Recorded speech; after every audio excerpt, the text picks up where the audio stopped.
Hey everyone, and welcome to the first episode of Identity Architects. This podcast is dedicated to spotlighting individuals who have pioneered the way that data and identity is used to improve customer experiences. Over the coming months, we'll be speaking to individuals from multiple industries: media, gaming, financial services, healthcare, and more. My name is Ben Cicchetti, and I'm the marketing director at InfoSum. And for this episode, our VP of Sales, Stuart Colman, had the chance to chat with David Amodio about his role at Channel 4. During this conversation, they talked about the latest news, how they see the media industry evolving in the coming months and years, as well as talking about Channel 4's brand new solution that enables the creation of custom audiences across all four. Before we dive into that conversation, I'd be a terrible host if I didn't encourage you to hit that subscribe button wherever you enjoy podcasts to know when the next episode of Identity Architects drops. But without further delay, let's jump into the conversation between Stuart and David.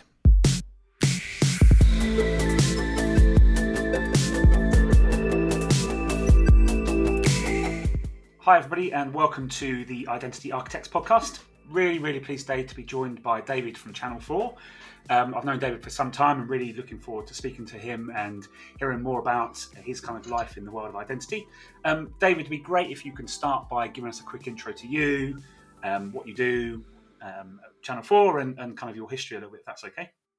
Yeah, hi Stu. Thanks for having me on. Really excited to be here. So I'm David Amodio. I'm the Deputy Head of Digital and Innovation at Channel 4. For anyone who doesn't know, Channel 4, we're a UK broadcaster. We're government owned, but we're 100% ad funded. And for the last 6 or 7 years, I've been responsible for Channel 4's digital business and our innovation strategy. So that means that I'm essentially tasked with monetising our video on demand business, which is called All 4, and that involves delivering our commercial data strategy, our programmatic offering, and also our creative digital suite of products as well. Brilliant. And it's really great to have you here today. Looking forward to the conversation.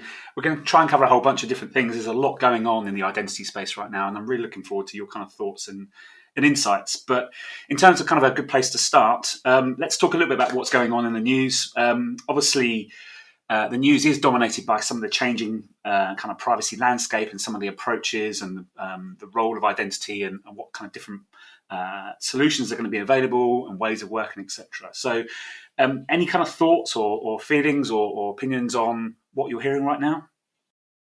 I think every industry seems to be entering into the unknown at the moment, but I think that the digital and media industry is certainly no different. But because of the news around privacy and data usage, I think it's particularly unknown times for us all. So I think it's important to I suppose have a look at how we got here in the first place and how we got to this point. And I think it sort of stems really from a bit of a lack of trust from consumers and quite a poor user experience on certain platforms, particularly so mobile and desktop, and that's led to the need for legislative change and GDPR back whenever it was 2018, I think.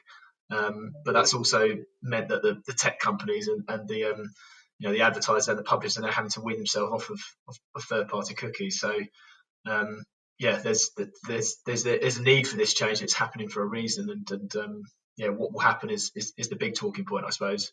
Yeah, and I guess within that, how we kind of got here. I guess you're suggesting that it's kind of our own fault. Is that a fair way of putting it? We kind of relied too much on ways of working or practices that perhaps weren't right, and we've just kind of ran with it for as long as we can. Is it fair to say it's our fault, or do you think there's some kind of other factors at play? Well, I think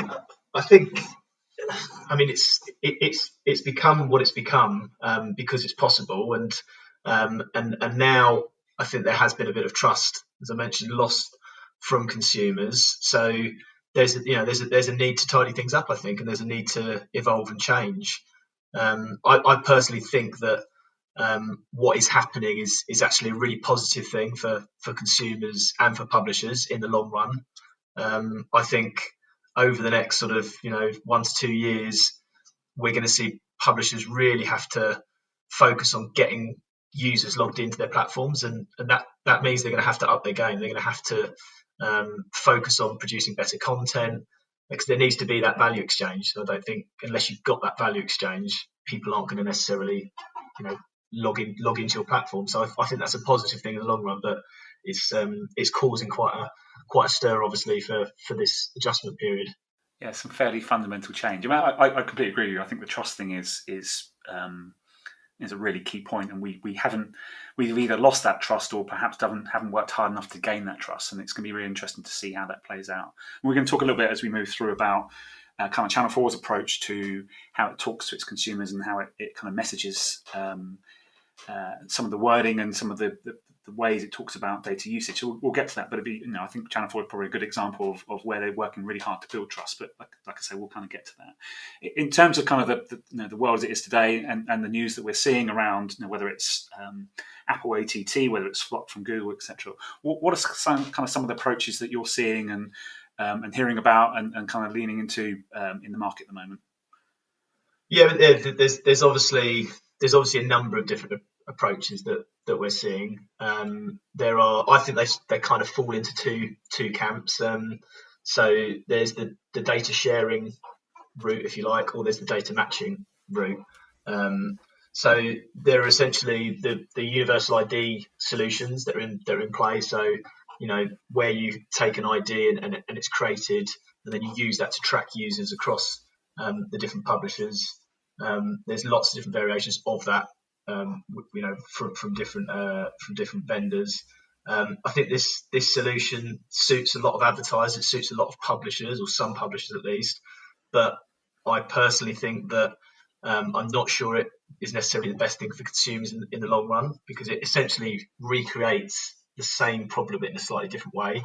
The second approach is obviously the clean room approach, whereby publishers match their data with advertiser data in a clean, safe, and compliant manner.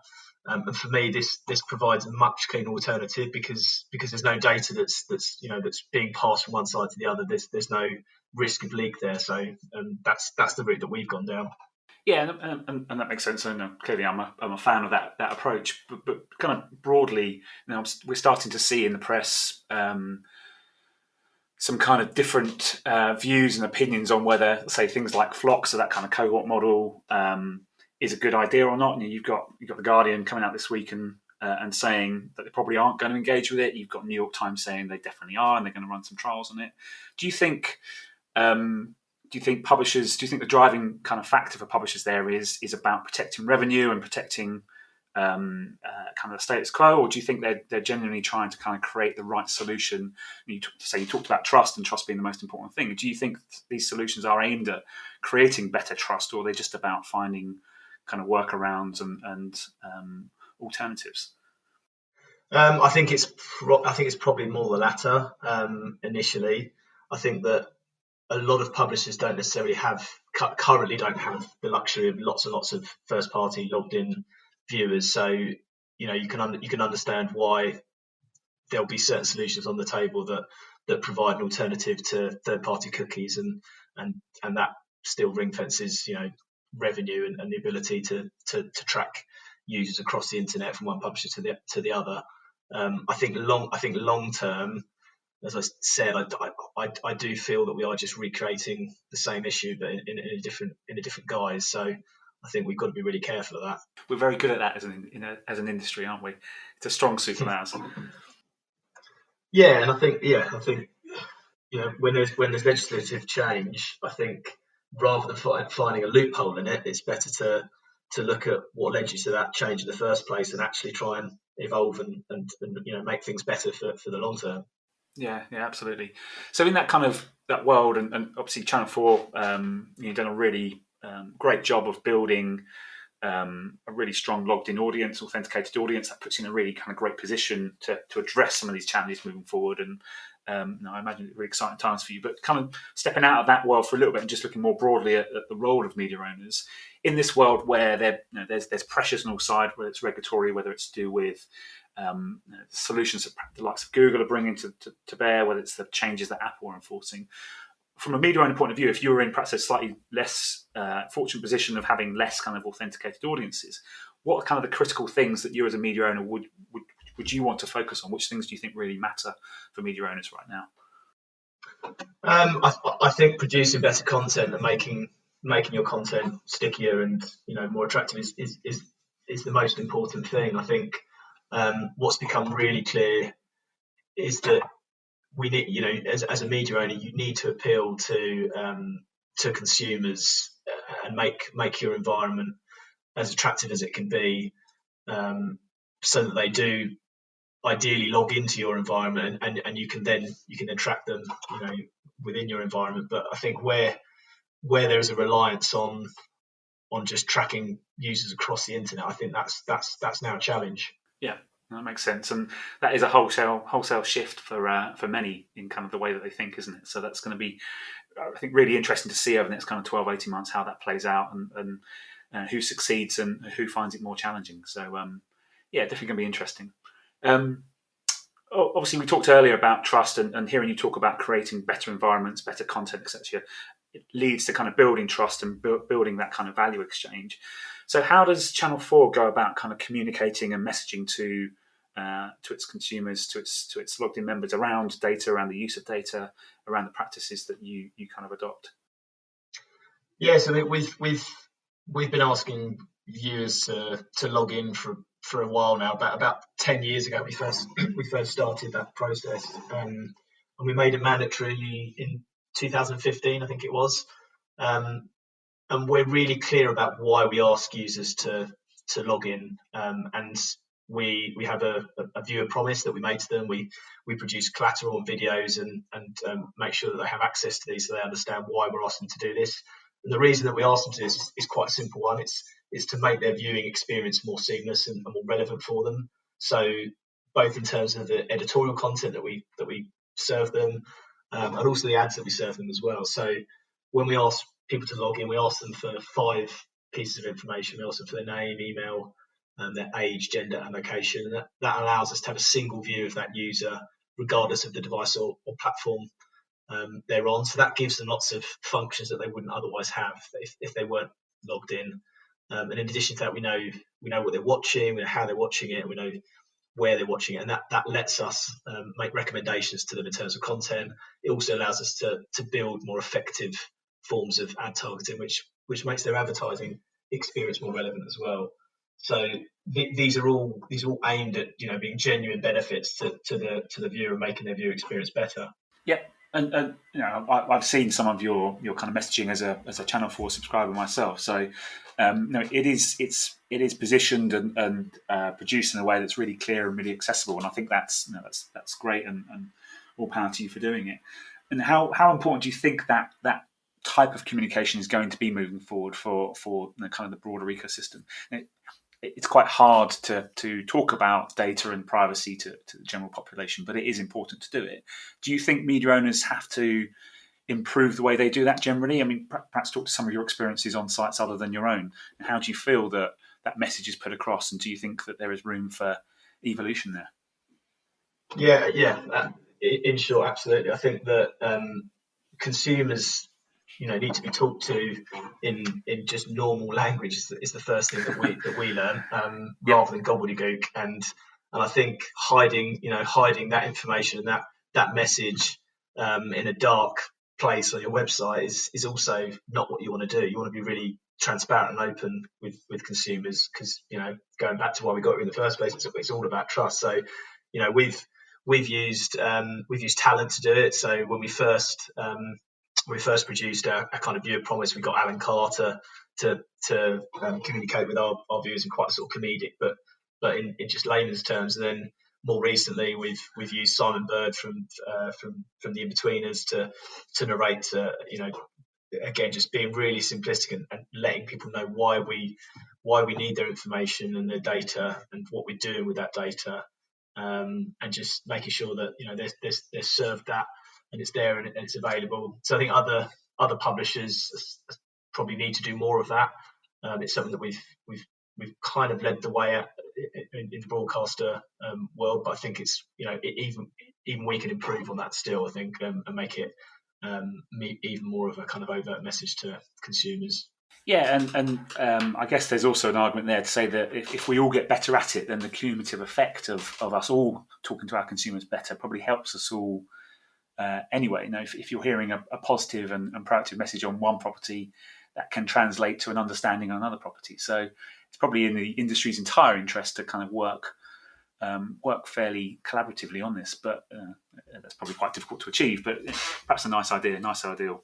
Yeah, but I think we're always open to speaking to other publishers, sharing our experiences, sharing our learnings. Because I think you're right. I think that there is a general need for the industry to build that trust with consumers again. I think you're right. You do that through sharing best practice, I think. Yeah, no, definitely, 100% agree with that. And just tying back to the kind of the previous points we were making around what's going on in the industry, do you think that if we can improve on some of the ways of communicating and talking and informing consumers, that some of the approaches that we're seeing in kind of reaction to the ways of working perhaps either aren't needed quite as much as they perhaps seem to be needed right now, or actually perhaps can succeed more if we're better at communication? Do you think that kind of messaging will actually reshape or potentially reshape the industry? In terms of the approaches that, all the solutions, all the ideas, all the different approaches. Do you think that better communication, really underpins everything in that respect in terms of improving it all? Yeah, I do, because I think that I think publishers need to have more of a dialogue with their viewers or readers or consumers, and I think by having that two-way conversation, I think certain solutions that are on the table might suddenly feel like they're not the right solution. So I think having that kind of constant dialogue and asking consumers if the way you're speaking to them is understood and is landing is a positive thing. And maybe that will lead to the evolution of those solutions, and we might not think that some of the solutions that are on the table are actually fit for purpose in the future. Yeah, time will tell. One thing is guaranteed for the next period of time is a lot of change, I expect. Yeah, everywhere. Good. So obviously we talked about the fact that Channel 4 has a really great position because you are able to get people to kind of log into your environment, and you build great trust with them and great communication. That's really positive. But you've got this kind of great position. How does that kind of transpose into what you then do with it? And I know recently, obviously, you launched the Brand Match product as kind of a way to power marketing across the entire Channel 4 audience. Can you just kind of give us an insight into that product? Kind of why you launched it and why it's kind of unique, and why you think that's kind of the future for kind of Channel 4's approach to the value it can create in market. Yeah, sure. I mean, the motives behind that are we knew we had to up our game in terms of data enablement. Historically, we've always had a data science team. Not always had, but we had a data science team who've been fantastic in building different targeting solutions.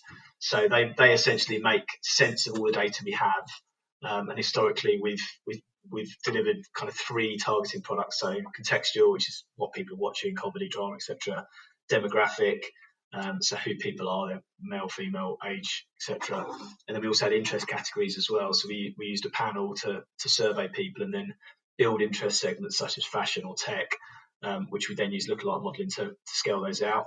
But we knew that wasn't enough, so that led us to want to launch the data enablement to really start to compete with the tech giants. And Brand Match is kind of the hero product of a set of 3 new products, and that for the first time enables advertisers to use their own CRM data to identify and match their customers with our 24 million registered users.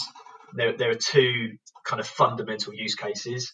The first is to target known customers. So, for example, it could be the entire customer base, or it could be a subset of that. So it might be high-value customers or Maps customers, or perhaps those who are likely to be ending, nearing the end of the contract or something like that.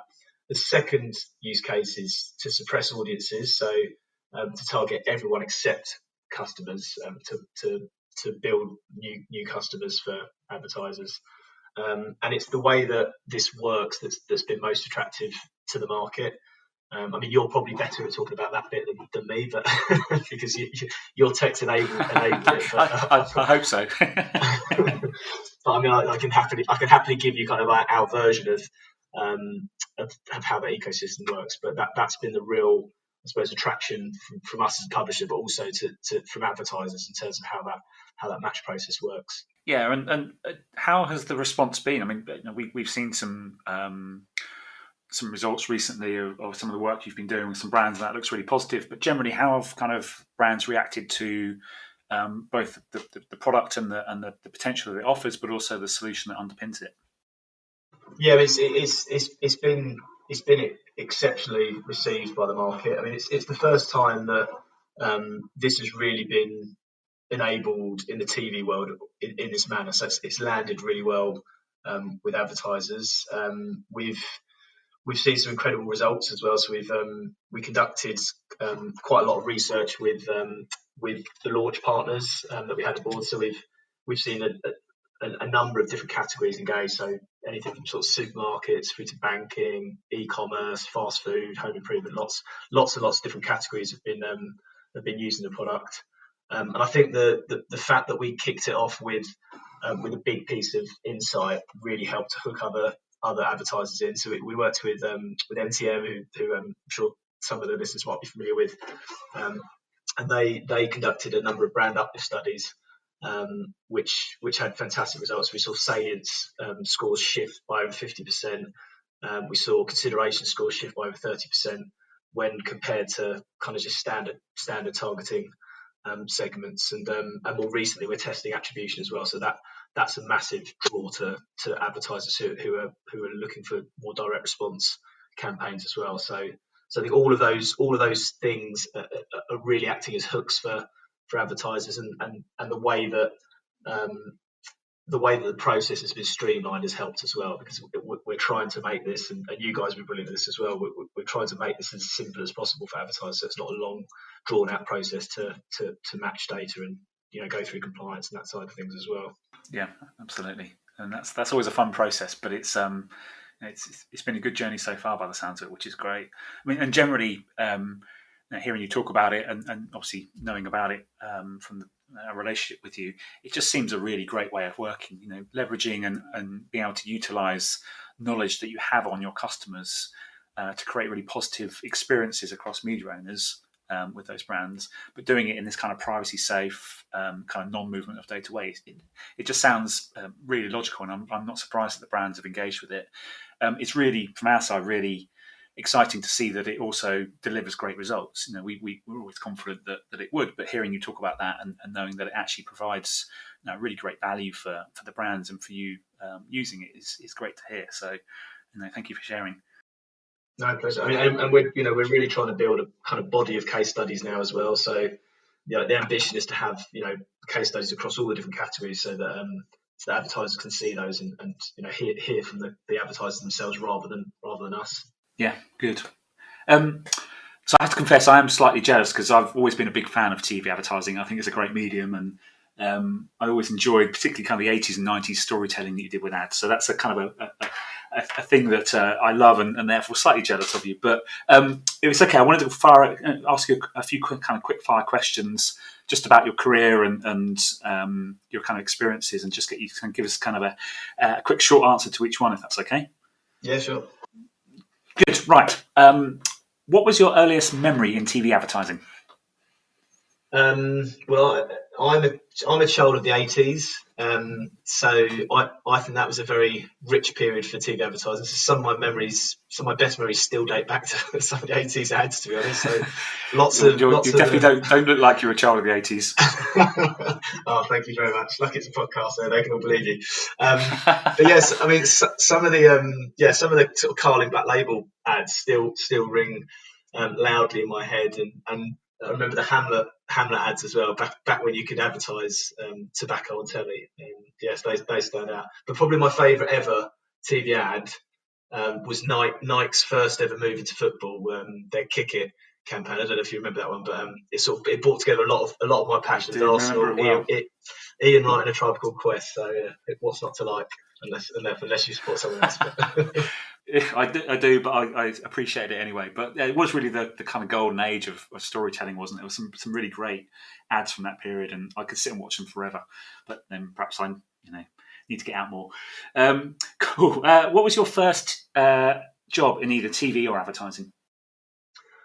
So my first job was actually at Haymarket. I wanted to go into journalism, but realised that when I came back from a year backpacking, I didn't have any money, and it was quite hard to get into, and didn't pay very well. So I ended up working on the commercial section of a magazine called Horticulture Week. I had actually no interest in horticulture, but I found I was quite good at selling advertising to herbaceous perennial growers and people who sell tractors. So that was my first first move into and it's still going strong now. It's a great magazine. I actually really like gardening now. Maybe it's because I'm 42. So yeah, that Brilliant. was it. Full circle then. Brilliant. And if you could go back to that time, knowing what you know now, what would you say to yourself?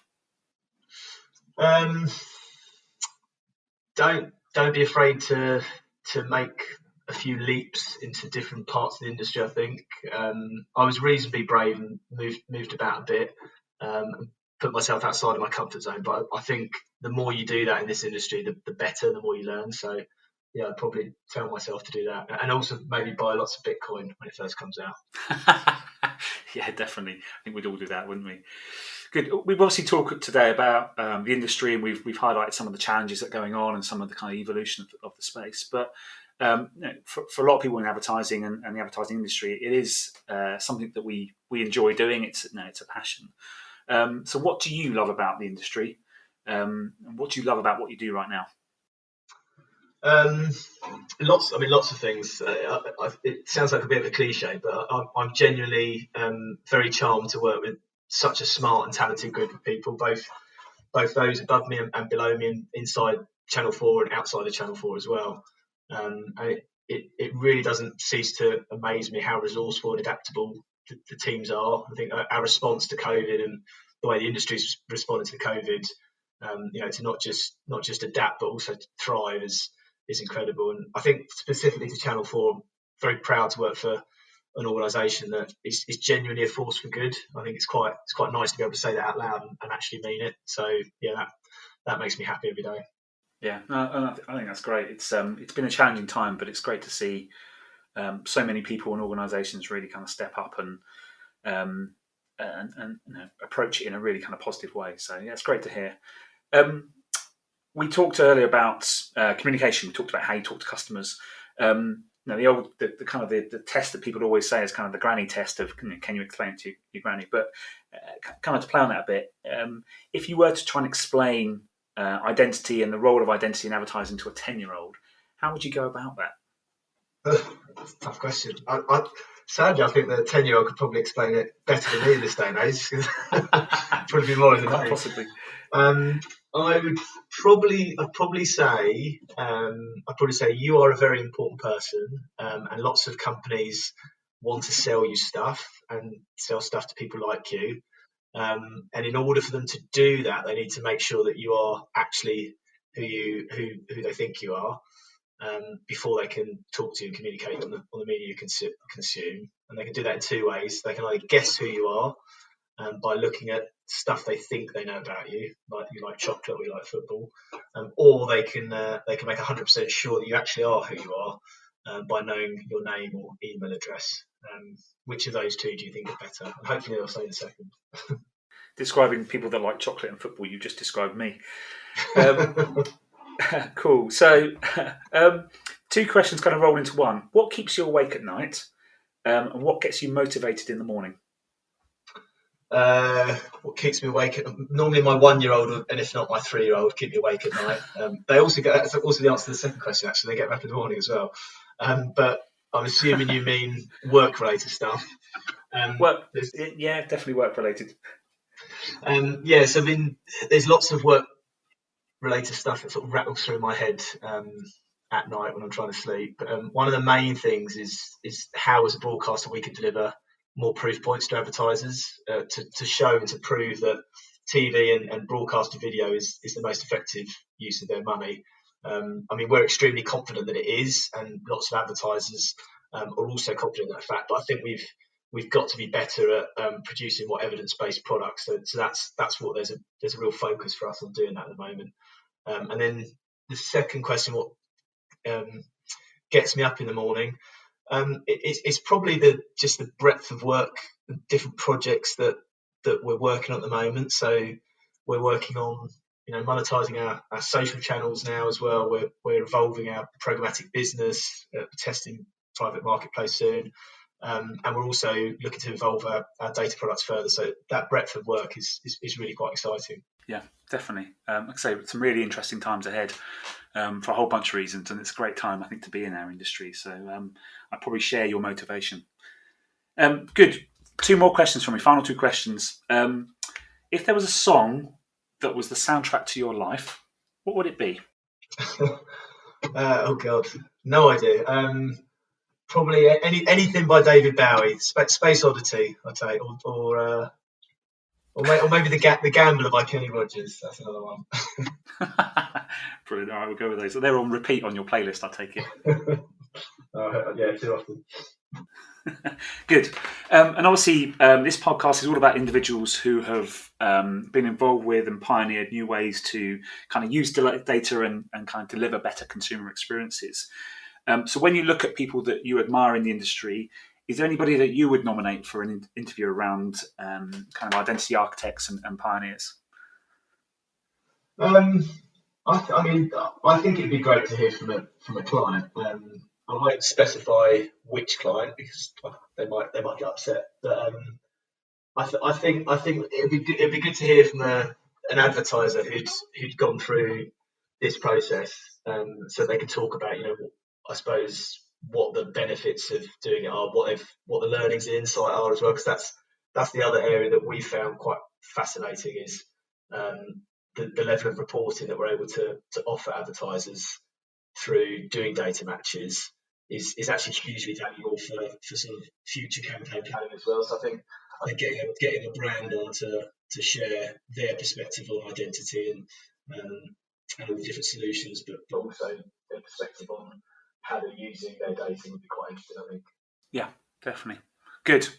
Well, thank you, David. Really appreciate you taking the time to speak to us today. It's been really fascinating to hear your views on the industry as it is today and the kind of changes that we're seeing. Great to hear Channel 4's kind of approach to that and the success that you're generating. That's brilliant to see. And always fun to kind of hear some of the quick-fire answers and your kind of journey through media. So really appreciate you making the time, really appreciate your honesty, and look forward to hoping to speak to you again in the future. Thank you. Thanks for having me on, and thanks for being great partners in making this journey a lot easier and smoother than it otherwise could be. So yeah, thanks for your time. Brilliant. Thanks, David. Thank you so much to David for joining us for our first ever Identity Architects podcast. If you'd like more information on Brand Match, the solution that David and Stu talked about, you can head over to 4sales.com/all4. And if you'd like to read some of the case studies that the guys mentioned, those can be found over at infosum.com under our case studies section. We've got a number of guests lined up for the coming months, but if you'd like to suggest a future guest, or if you'd like to suggest yourself, email us at podcasts@infosum.com. But that's it for this week. Remember to subscribe to know when the next episode lands, but until then, thank you for listening.